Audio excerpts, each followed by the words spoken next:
So what do you love about food trucks? What I love about food trucks, I don't know. It's got the kind of gourmet aspect of it. You know, you can get a lot of good food for relatively good price, and they're convenient. They're here, you know. Where are we at? We're in Santa Monica, California, and there's a food truck night, Tuesday night, every Tuesday night actually. And there's like about 8 trucks here, and I'm gonna go get something to eat. Yeah.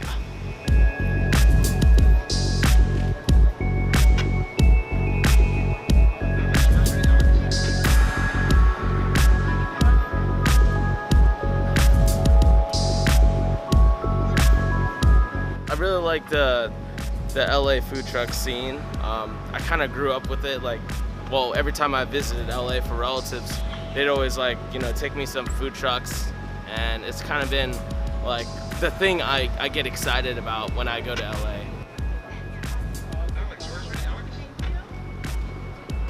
You know, they show me the convenience and the awesomeness of food trucks, and the creativity they kind of give to the people, I guess. You know, it's giving a bit of culture. You got the Indian food truck and stuff like that. You got the burgers and the sweets and the Italian and the Mexican and the classics like American grilled cheese and stuff. Shout out to Bloomington, and which I go to the Big Cheese really. And I'm about to see what LA has to offer, and then check out Bloomington. So you like food? Oh yeah, duh. So I mean, isn't it obvious? You can pan down. I'm gonna cut that out.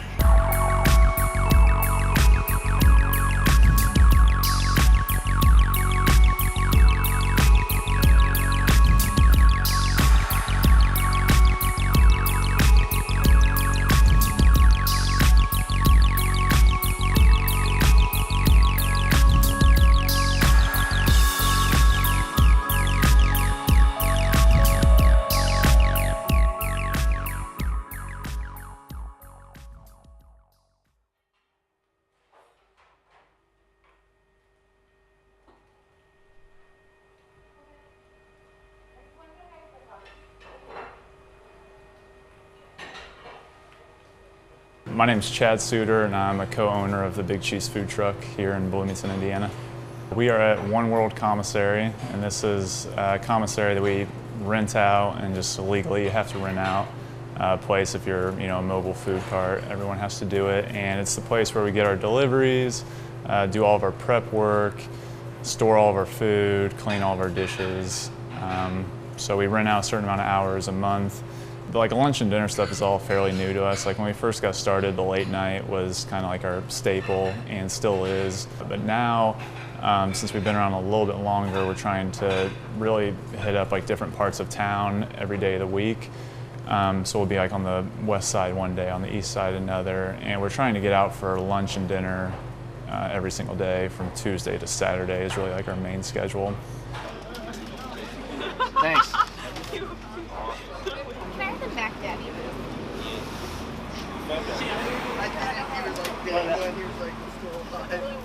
So just like it's been since the beginning, it's just all a learning game, and we just kind of jumping in head first and seeing what what works, and just kind of absorbing as much as we can, and then just analyzing it and going from there.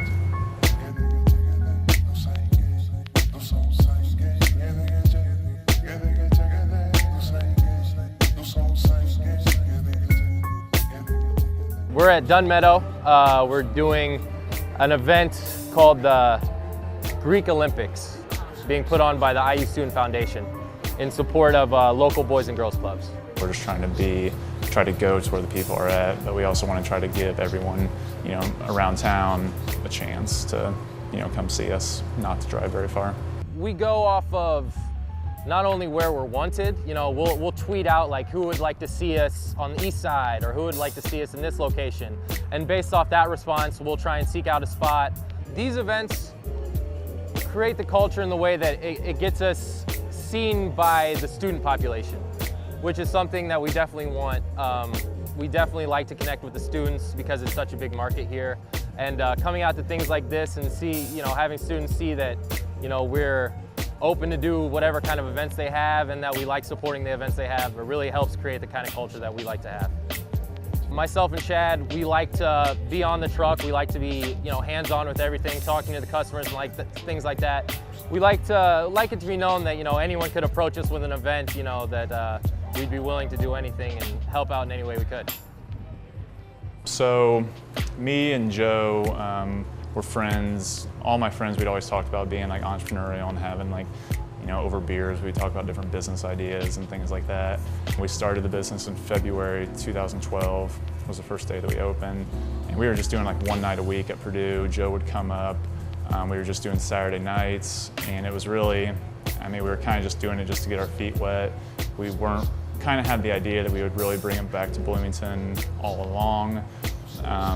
So we really just wanted to use Purdue to kind of learn how to get it started, a little bit of the ins and outs of like the operations and how to be a little bit more efficient. The population of Bloomington, I think, limits how popular food trucks get here. I think the city itself needs to open its mind up to allowing more food trucks to come in as far as permitting and the parking situations. I think those are two big detractors to people opening up new businesses as for mobile food. But Bloomington's growing, so I could definitely see it slowly taking off. As far as a boom goes, like you would see in one of the bigger cities, like Indianapolis went from like 2 trucks to like 25 in a matter of like a few months. So as far as that happening, I don't see it, just because it's not quite as popular as it is on the coasts.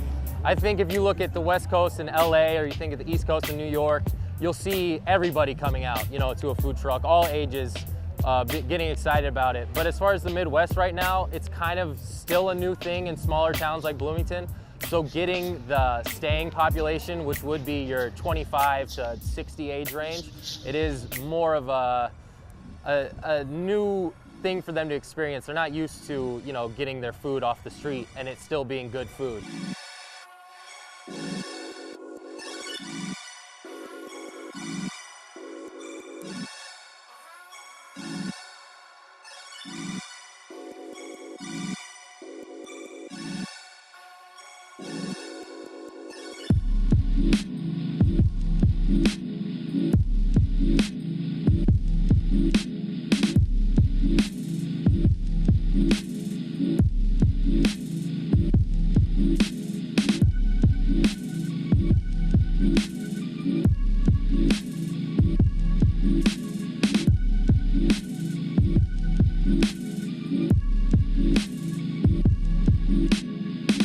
Getting into the food truck business is definitely easier than getting in the brick and mortar restaurant business, because the overhead is lower, the initial investment is lower, and because of that, it's a lower risk.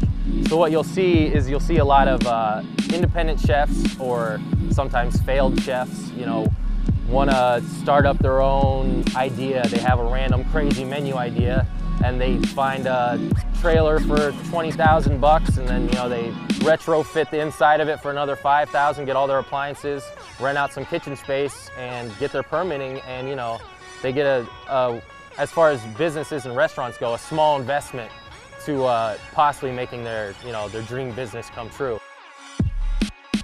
I kind of knew that I wanted to just start my own business, and especially while I was young. I didn't have a family, I didn't have, it was just me, so I didn't have to worry about my failures, like, affecting, a family or anything like that. So I, knew that I was at a spot in my life where I could be, like, pretty risky and really just, kind of just jump in head first, whether I knew what I was doing or not, because when we first started, we really had no idea. So I definitely think that getting into the food truck business is easier than getting into the restaurant business, but staying in the food truck business and making it work, I think it's just a completely different hurdle to tackle than having a brick and mortar restaurant.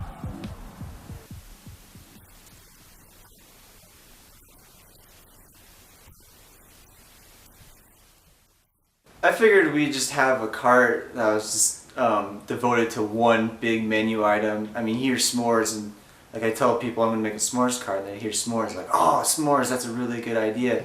But I figured we could sell stuff on the side, like hot chocolate when it's cold, like just sort of other things maybe on the side, like homemade cookies, just doesn't have to be limited to s'mores, but s'mores is definitely like the attention grabber, and that's probably what we're gonna plaster everywhere. Like, come get some s'mores, you know.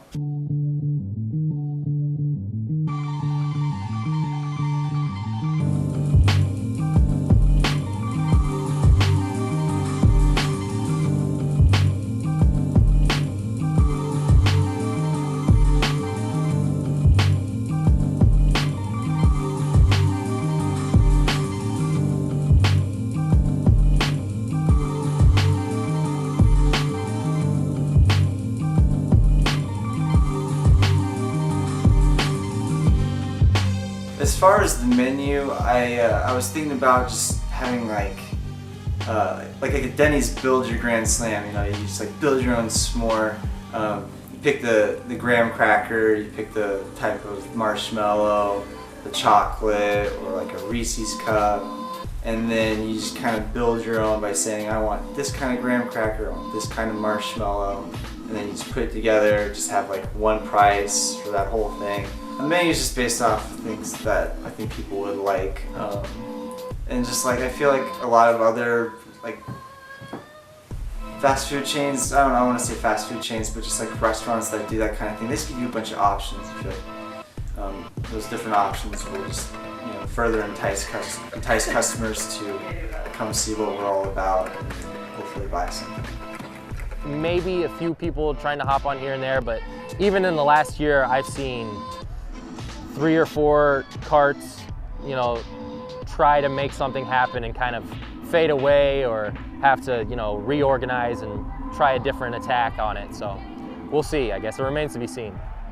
The bar scene is kind of like the crux of this business operation. I feel like the main demographic is going to be college students who go to the bars, they drink, they're hungry, they come out, they see s'mores, and they want to go get some s'mores. So locations next to the bars is the biggest thing. When you do deal with the late night customers who have been drinking all night and everything, it's really more about location. You know, people don't really want to walk forever to go get your food, or you know, deliveries are huge. You know, that's why pizza's so good late night. But people want to be kind of like catered to, so it's really more important to be where everything's happening. And you know, since you're kind of dealing with like the, you know, drunk college kids, you know, it's kind of more impulse buying, and there's really not as much like advertisement that goes into it. So it is a little bit easier to kind of deal with those customers, you know, night in and night out. The biggest factor to our staying power has been how connected we've been able to get to the student population. It's all fairly new to us right now, so we don't know, like, you know, on Tuesdays is it better to park on the west side or the east side. We don't really know that right now. So right now we're just trying to figure out, you know, really just get the truck out there as much as possible, figure out, you know, what works the best, you know, what days work the best. You know, some days it's just better to go out on Kirkwood and just, you know, be open.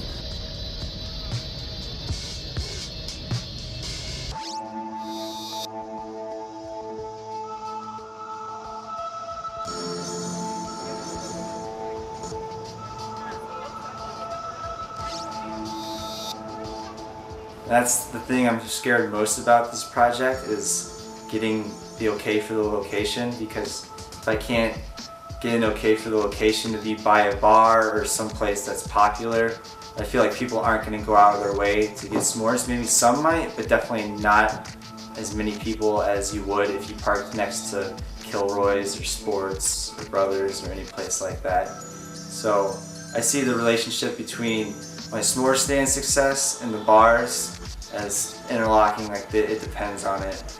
So.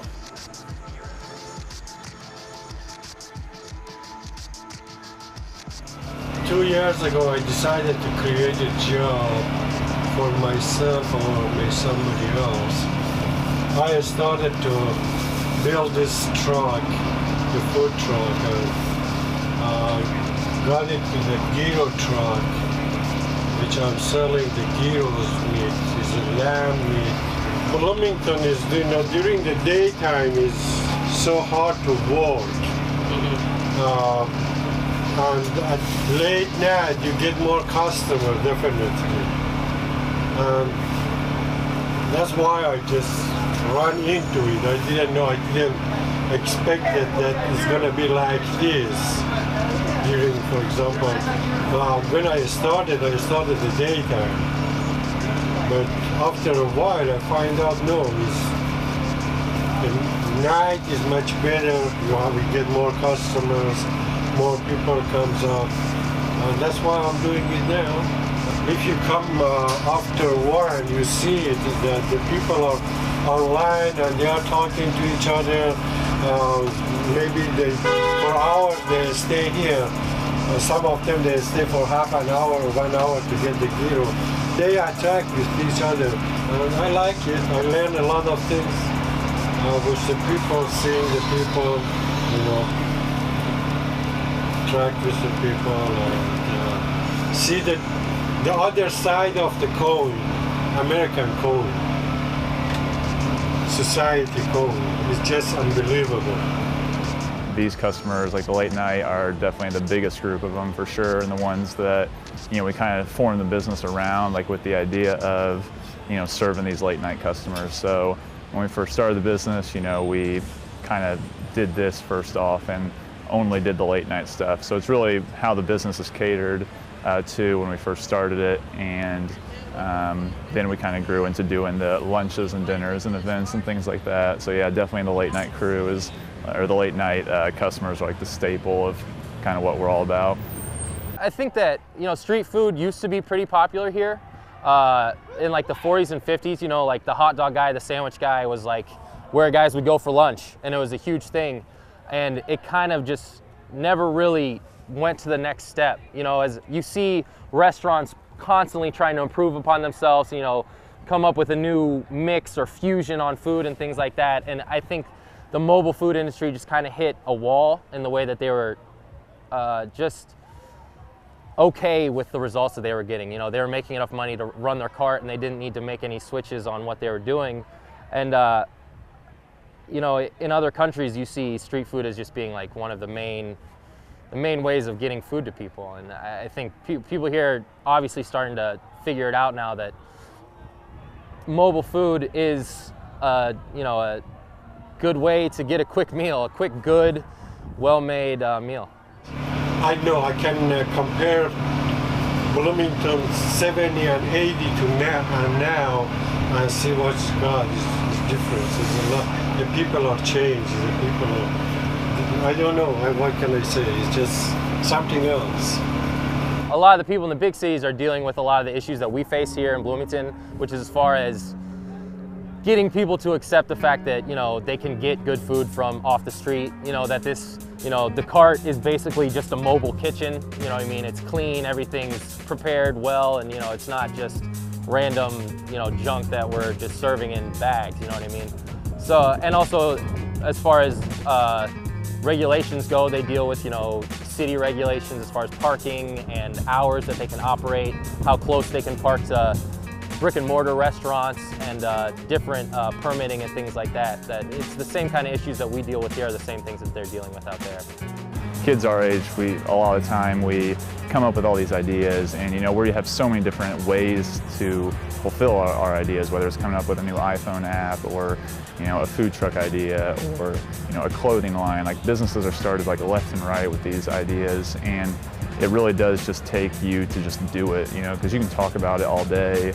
And that's kind of what I noticed about myself, is I was always coming up with different business ideas, and ones that I thought would be good, and even like when I was in, whether it was like an iPhone app or what have you, even in high school and stuff, I would think of ideas, and a few years down the road, I'm like, man, I think that probably would have been successful. It might not be fair sometimes, but I think at the end of the day, the more effort you put in for like a longer period of time, the better success you'll see.